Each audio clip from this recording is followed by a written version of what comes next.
mil fiscalizações. O resultado, 48 mil ligações clandestinas foram descobertas em todo o estado. Isso permitiu a recuperação de 303 milhões de quilowatts de energia. O montante é 15% maior que o registrado no mesmo período do ano passado. É tanta energia que daria para iluminar Salvador inteira por um mês. Segundo a Agência Nacional de Energia Elétrica, a ANEEL, a energia furtada em todo o Brasil no ano passado daria para abastecer toda a cidade de São Paulo e municípios vizinhos também por um ano.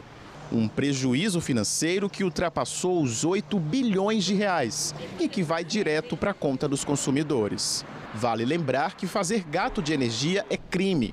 Além do corte do fornecimento, a pessoa flagrada pode responder judicialmente por furto e até por estelionato. O roubo de energia é crime, ele está reconhecido no Código Penal Brasileiro através do artigo 155.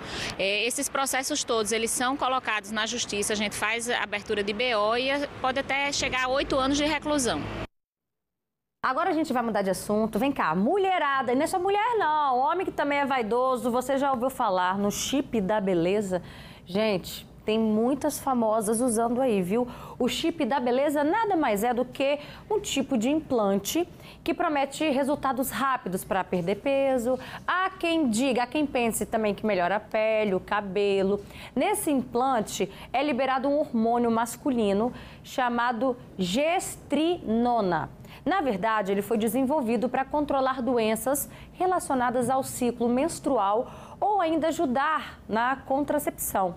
Mas ganhou fama entre as mulheres pela promessa de torná-las mais bonitas. Só que esse chip, olha, esse chip é uma polêmica danado.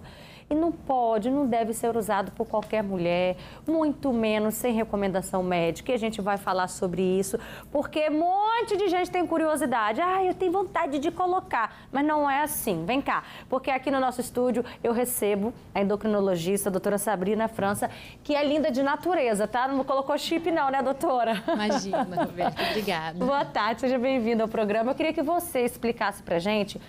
Tenho certeza que agora tem, né, assim, várias mulheres. Olha lá, liga lá na Roberta, tá falando do chip da beleza. O que é esse chip da beleza? Então, você falou bem, né? O chip da beleza, na verdade, é um nome dado a uns implantes hormonais. Mostrou ali, né, a figura, uns tubinhos, né? Onde são colocados ali hormônios de diversos tipos.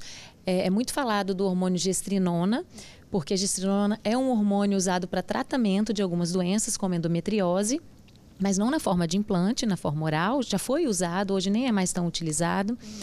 E com a promessa de que esses hormônios vão regular e vão trazer melhorias aí para a saúde. No caso é mais da mulher, no caso do chip é mais a mulher que usa do que o homem, né? Mas tem casos também de homem? Olha, eu acredito que sim, né? Porque hoje a gente está vendo de tudo, né? Então eu acredito que tem homens que queiram usar, sim, implantes hormonais em homens, mas aí mais com a testosterona mesmo. Entendi. Né? E quais são os riscos? Porque tudo que a gente, né, tudo que tem resultado rápido, a gente também tem que colocar na balança os riscos que isso pode trazer para a nossa saúde. Sim, o grande problema do chip, né, dos implantes, é que, por exemplo, aqui no Brasil, a gente não tem esses hormônios na forma alopática, que você vai e compra uma marca na farmácia. São todos manipulados na dose que o médico recomenda, né? E o problema maior é que não há estudos ainda robustos de evidência que comprove tanto a eficácia quanto principalmente a segurança desses hormônios. Então, cada médico manipula de um jeito, diz que é individual, né? Cada mulher vai precisar de um tipo de hormônio, numa quantidade, mas não é bem assim. E o grande problema é que tem mulheres usando hormônio, mulheres jovens, né? Que não precisam, porque quando a gente fala de reposição hormonal, ou são naquelas mulheres que entraram numa menopausa precoce, ou que tiveram que fazer alguma cirurgia de retirada dos ovários, que realmente vão precisar de reposição de hormônio, ou é reposição hormonal pós-menopausa. E não é realizado na forma de implante. A gente não tem aqui no Brasil. E, assim, eu queria deixar claro que essa não é o meu posicionamento, é o posicionamento da Sociedade Brasileira de Endocrinologia, da Sociedade Americana de Menopausa, da FEBRASGO, que é a Federação Brasileira de Ginecologia e Obstetrícia. Então, todos eles têm posicionamento contra o uso desses implantes para fins estéticos. Na verdade, contra a utilização desses implantes para fins de tratamento, principalmente quando é para fins estéticos. Agora, quando você disse a palavra de fazer essa reposição antes daquele período que a gente precisa, um dia pode vir precisar a fazer a reposição, isso pode fazer com que o nosso próprio organismo deixe de produzir, mesmo que baixo, mesmo que as nossas taxas estejam baixas, deixe de produzir naturalmente, já que você está colocando de forma artificial, pode fazer isso? Todos os hormônios funcionam dessa forma, né? A gente tem um organismo perfeito que age de forma orquestrada, né? Então, a hipófise, ela controla todas as nossas glândulas. Quando precisa estimular, ela estimula. Quando está faltando, né? Ela estimula. Quando está sobrando, ela inibe. Quando você usa o hormônio por fora, ou seja, através de pílula anticoncepcional, mas a pílula é numa dose, né? Já certa e já estudada. Mas quando você usa esses implantes que você coloca para fins de... que vai ser utilizado aí por 6 meses, geralmente, é o que eles falam, né? Você está usando doses altas desse hormônio. E aí, a sua hipófise entende que está sobrando hormônio. Então, ela vai inibir. Isso funciona também quando a mulher faz reposição de testosterona ou quando o homem usa testosterona para fins anabolizantes. O organismo ele vai inibir a produção do hormônio natural. Então, quando você parar de utilizar esses hormônios, certamente você vai ter um período de deficiência. Esse período pode durar pouco tempo. Dependendo da dose do tempo de uso, pode durar muito tempo, gerando diversas consequências. Aí, quando a pessoa tira esse chip, tudo muda? Volta a ser o que era antes? O grande problema do chip, que na verdade para muitos é solução, é o que elas querem, né? O que a maioria das mulheres querem? Querem resultados mais rápidos, querem perder peso com mais facilidade. A gente sabe que perder peso é muito difícil, principalmente quando a gente come um torresminho. Elas querem ganhar massa muscular. Elas querem aumentar a libido, e libido a gente sabe que é super influenciado por múltiplos fatores, não é só questão hormonal. E aí, os implantes, eles prometem esse resultado e realmente dão esse resultado porque usam hormônios que favorecem isso aí. Em compensação, vem os efeitos colaterais. Oleosidade da pele, acne, queda de cabelo. Opa, peraí. A gente até falou, então, que tem casos que há quem pense que vai melhorar o cabelo, mas pode, então, ter o efeito inverso. Por exemplo, a pílula anticoncepcional, ela tem a progesterona com efeito antiandrogênico. É o contrário do que a gente está falando. Então, muitas mulheres, às vezes, algumas dermatologistas fazem o tratamento com pílula anticoncepcional para inibir o efeito androgênico. Então, diminui a oleosidade, melhora a acne, é um dos tratamentos de acne. Mas, nesse caso, vai ter efeito contrário do efeito, né, que a mulher quer pelo implante. No caso do implante, tem o efeito semelhante ao androgênio, que é a testosterona. Então, vai aumentar a oleosidade, vai cair cabelo, vai aumentar a acne. Né? Você pode ter acne também no dorso, nas costas, no peito. Você tem engrossamento da voz, aumento de clítoris. Esses 2 últimos fatores podem ser irreversíveis. Você mexe com os hormônios, pode gerar infertilidade, irregularidade no ciclo menstrual, aumentar, às vezes, o nível de colesterol. Chances de câncer, doutora, isso também existe interfere? Também, dependendo, a gente não sabe se a mulher tem uma tendência a ter um câncer de mama, se tem histórico na família. Trombose é uma outra consequência também que pode acontecer. A gente não sabe quem é a mulher que tem um fator de risco predisponível ou não, enfim.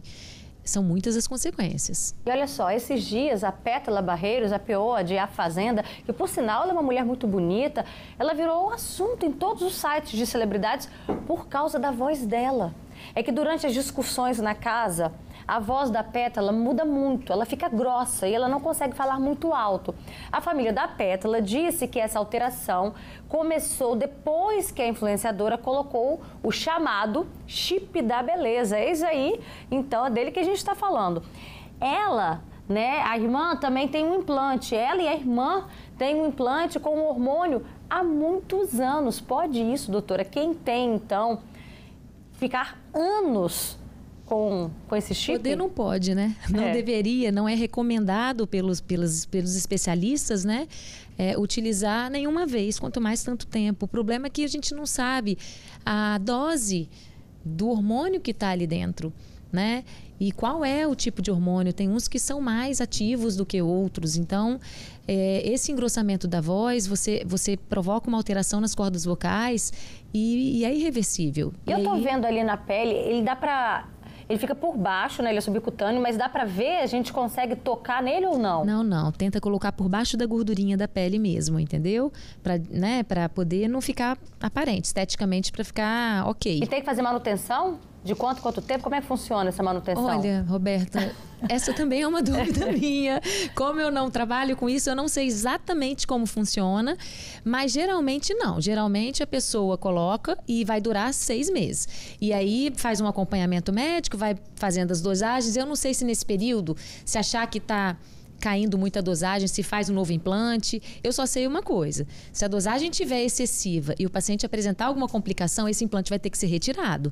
E não é fácil retirar o implante. Muitas vezes você pode provocar uma fibrose ali, você pode ter dificuldade, ao contrário do que muitas pessoas pensam, pode haver dificuldade de tirar. A pergunta que a gente se faz é, né, o preço da beleza, ok, todo mundo quer, né, se olhar no espelho, se sentir bem, se sentir bonita, olhar para o corpo e falar assim, poxa, era isso que eu queria e tal, mas qual é o preço que a gente paga por isso, né, doutora? São perguntas que a gente tem que se fazer, porque depois, uma hora, a conta pode chegar, né? A gente precisa botar na balança a nossa satisfação com o nosso corpo e a saúde, né? Dá para ter as duas coisas juntas, mas assim...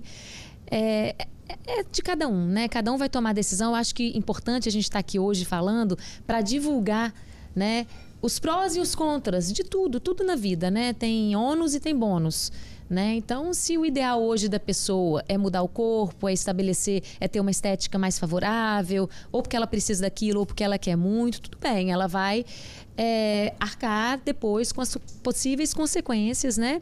E aquilo que eu estava falando com você antes, as consequências, antes da gente começar aqui, as consequências ruins desses tipos de tratamento, elas não são divulgadas, infelizmente, né? Eu gostaria muito de trazer uma paciente minha que tivesse utilizado, porque eu tenho muitas, né? Que tivesse utilizado, que tivesse se arrependido, mas nenhuma delas querem vir aqui para expor, para se expor, para falar. Se você chamasse alguém que quer vir para falar dos benefícios, talvez viria, né? Mas para falar das consequências não é. E quem pega essas complicações somos nós, endocrinologistas. E talvez são consequências que hoje ainda não surgiram, mas que futuramente pode vir a acarretar, né? Isso aí. Doutora, obrigada pela sua participação com a gente, mostrando que dá para ser bonita assim, ó, naturalmente, tá, gente? Roberta, pode parar. Obrigada, viu? Volte sempre, tá? Aqui no nosso programa. E olha só, vamos seguindo aqui, porque quem recebe 13º salário já está com a primeira parcela na conta. O restante do dinheiro, galera, só mês que vem. Será que o pessoal vai gastar esse dinheirinho extra? E de que forma, hein? Vamos ver na reportagem. A Priscila é administradora e cuida das contas dessa clínica há 15 anos. É ela também quem organiza o orçamento de casa. O 13º já tem destino certo. Nesse momento, poupar, né? Que o Brasil está passando por uma situação que a gente tem que poupar. Mas dá para comprar umas lembrancinhas, né? Bem pequenininho para presentear algumas pessoas. Uma pesquisa feita pela Confederação Nacional de Dirigentes Lojistas mostra que 33% das pessoas pretendem usar o 13º para comprar presentes de Natal. O levantamento ouviu consumidores de todas as regiões do país. 29% dos entrevistados vão usar o recurso para realizar investimentos.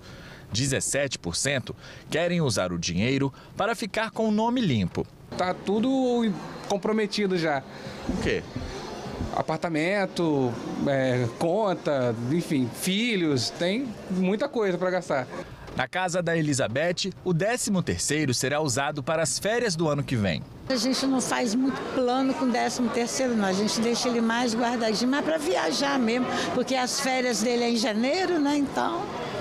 A primeira parcela do benefício deve ser paga até o dia 30 de novembro. Trabalhadores, aposentados e pensionistas vão receber quase 250 bilhões de reais até o dia 20 de dezembro, quando é paga a segunda parcela do 13º. O comércio está de olho nesse dinheiro. As promoções estão por toda parte. Por isso, para especialistas, é preciso manter o equilíbrio entre os desejos e as necessidades. Tentar pensar sempre o seguinte, assim, ó, o dinheiro do gasto deve ter prioridades. E as prioridades são aquelas que geram bem-estar e conforto, pensando no longo prazo. Para o economista, poupar o 13º é a melhor saída. Mas se for para gastar, que seja em algo que traga mais retorno e não novas dívidas. ele pode ser pensado para aplicação em um curso de formação profissional que vai ter